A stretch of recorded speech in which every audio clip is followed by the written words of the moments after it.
आपल्या नांदेड जिल्ह्यामध्ये कालपासून जो पाऊस सुरू आहे त्यामध्ये मुख्यत्वे करून जे 4 तालुके आहेत किनवट, माहूर, हदगाव, हिमायतनगर आणि त्याचप्रमाणे जिल्ह्यातील इतर काही भागांमध्ये सुद्धा मुसळधार पाऊस झालेला आहे।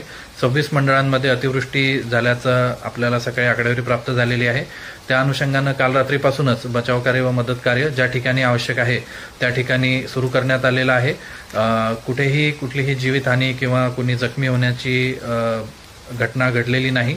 मात्र काही ठिकाणी अगदी कमी प्रमाणात का होईना परंतु घरांची पडझड, पशुधनाचं नुकसान आणि शेतीचं मात्र मोठ्या प्रमाणावर नुकसान झालेलं आहे। त्याबाबत पाऊस ओसरताच आपण पंचनाम्यांची प्रक्रिया सुरू करतो आहोत। या अनुषंगानं सर्व जिल्हावासियांना जिल्हा प्रशासनातर्फे माझं आवाहन राहील की आपण धोकादायक असणाऱ्या परिस्थितीमध्ये जाऊ नये, विशेषतः जिथं जलप्रवाह हे आता भरलेले आहेत आणि ते वेगानं वाहत आहेत अशा ठिकाणी कुणीही जाऊ नये।